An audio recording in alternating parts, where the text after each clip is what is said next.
Back to my YouTube channel Sandhya blogging. I hope आप सभी अच्छे होंगे and good morning all of you and family. आप लोगों को आज मैं बताना चाहती हूँ कि कल मैंने वीडियो पोस्ट की थी और मेरी कुछ पुराने सब्सक्राइबर ने उसमें कमेंट किया है और बोला दीदी आपको देख के बहुत अच्छा लगा, बहुत दिन बाद आपने वीडियो, मतलब मैं नहीं बता सकती, मैं एक्सप्लेन नहीं कर सकती। मुझे इतनी खुशी हुई कि चलो मेरे टच में हैं अभी मेरे पुराने सब्सक्राइबर हैं और आई होप अभी हमारे जो नई फैमिली है जो इन फ्यूचर बनेगी। तो बहुत बहुत थैंक यू सो मच। इतने दिनों से आप लोगों ने मुझे सब्सक्राइब करके रखा, प्लस अपना सपोर्ट दिया इतना सारा। Thank you thank you thank you so much. और अब आप लोगों की संध्या रेगुलर वीडियो लाएगी। हाँ, थोड़ा सा लेट हो सकता है क्योंकि आपको पता है जॉब भी करती हूँ, बहुत सारी चीज़ें हैं तो उसमें टाइम भी लग सकता है वीडियो आने में, लेकिन आएगी ज़रूर क्योंकि आपको पता है। हाँ, आज आपको इस वीडियो में मैं बताने वाली थी कि जैसे मैं यहाँ चंडीगढ़ जब आई थी तो क्या रीज़न था, और यहाँ आने के बाद आप लोगों को सारी मैंने वीडियो भी बनाई थी। मेरा जो गोल्ड था वो मैंने छुड़वा लिया, बैंक में रखा हुआ था क्योंकि मुझे ये था ना मेरे हस्बैंड कुछ करके दिखाएं, लेकिन कोई ऐसा इंसिडेंट हो गया था जिसकी वजह से मैं, क्योंकि मैं यहाँ रह नहीं पा रही थी, आपको भी पता है शादी के बाद फिर मुझे भी अच्छा नहीं लग रहा था कि अकेले अकेले। तो फिर मैं बोली आप वापस आ जाओ, तो फिर ये आ गए थे। उसके बाद फिर हम लोग ना काफ़ी ज़्यादा हम लोगों को नुकसान हो गया था और हम किसी से लेके सपोर्ट नहीं करवाना चाहते थे क्योंकि ऑलरेडी पापा की बीमारी में ऑलरेडी बहुत कर्जा था, तो हम किसी से कर्जा लेके कोई काम नहीं डालना चाहते थे। तो हमने यानी कि यहाँ आने के बाद में स्टार्ट किया काम, यानी कि जॉब।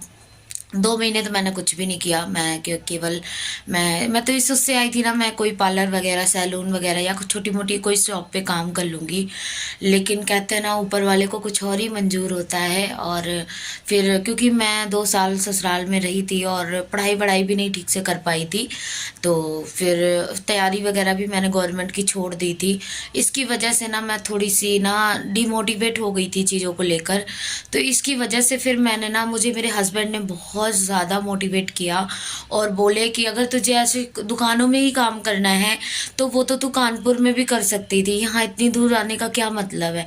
और मेन चीज़ तू पढ़ी लिखी है तो फिर ये सब चीज़ें तुझ पर सूट नहीं करेगी।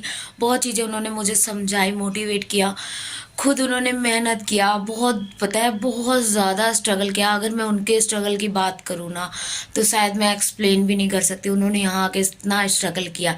और उनका ही कहना था कि अभी 10-10 किलोमीटर 6-6 7-7 किलोमीटर ऐसे पैदल जाते थे क्योंकि हमारे पास यहाँ कोई साधन नहीं था और चंडीगढ़ में कन्वेंस बहुत महंगा है।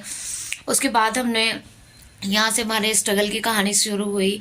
उसके बाद उन्होंने बोला कि तुझे अभी जॉब ढूंढने की ज़रूरत नहीं है, दुकानों में पता करने की ज़रूरत नहीं है, तू तैयारी कर, अच्छे बैंक में या अच्छी कंपनी में ट्राई कर, जहाँ तू पढ़ी लिखी है अच्छी लग जाएगी। फिर मैंने, जहाँ मैं प्रेजेंट टाइम में कर रही हूँ, मैंने फर्स्ट टाइम वहीं बाकी मैंने दुकानों में कई जगह पता किया, कैफ़े वगैरह में, क्योंकि मुझे कंप्यूटर अच्छे से आता था चलाना। तो उन्होंने मुझे सैलरी वगैरह अच्छी खासी दे रहे थे, लेकिन 12 घंटे की जॉब बोल रहे थे। और हस्बैंड का कहना था 8 घंटे के ऊपर तुम नहीं करना, क्योंकि उन्हें पता था मेरा मेडिकल इश्यू चल रहा था, तबीयत भी नहीं सही थी मेरी, जिसकी वजह से उन्होंने बोला 8 घंटे से ऊपर की जॉब तुम्हें नहीं करनी है, क्योंकि मुझे सर्वाइकल का भी प्रॉब्लम था थोड़ा सा और भी मेडिकल इशू चल रहा था। अभी आप लोगों की दुआ से एकदम परफेक्ट हूँ और प्रेजेंट टाइम में मैं वही वर्क कर रही हूँ। तो आप लोगों की दुआ से अभी कोई दिक्कत नहीं है, भगवान की दया से, और हस्बैंड की भी अच्छी खासी जॉब लग गई है बाबा की दया से और मम्मी पापा के सभी के आशीर्वाद से। हमने अपने दम पे बहुत कुछ किया, आप लोगों को शायद मैं बहुत चीज़ें दिखा भी नहीं पाई। हमने गोल्ड छुड़ाने के साथ साथ गोल्ड बनवाया भी अपने लिए और प्लस बहुत चीज़ें बनवाई, पर यहाँ पर ना स्नैचिंग वगैरह भी होती है, तो इस वजह से मैं ना गोल्ड का जितना भी सामान था, क्योंकि मैं जंजीर वगैरह डाल के रखती थी, तो मैंने उसको घर पे रखाई हूँ। अभी मैं अपने साथ नहीं रखती हूँ, वरना आपको ज़रूर दिखाती। तो आप लोगों ने इतना प्यार और आप लोगों की दुआ ही मेरे साथ थी, क्योंकि आप लोगों ने ही मेरे लिए दुआ की थी कि हम दीदी वेस्ट करेंगे कि आप बहुत ऊंचाइयों तक जाओ। तो बस यूट्यूब में भी कुछ ऐसा ही अपना बनाने का एक सपना है जो आप लोगों की वजह से ही पूरा हो सकता है। बहुत टाइम हो गया और बहुत टाइम से मैं यूट्यूब नहीं चला रही हूँ। आई थिंक आप लोगों को समझ, हाँ, फैमिली 4th फ्लोर पर रहती हूँ ना, बहुत दिक्कत होती है, मैं थक जाती हूँ आते आते। मैं आपको पास दिखाती हूँ।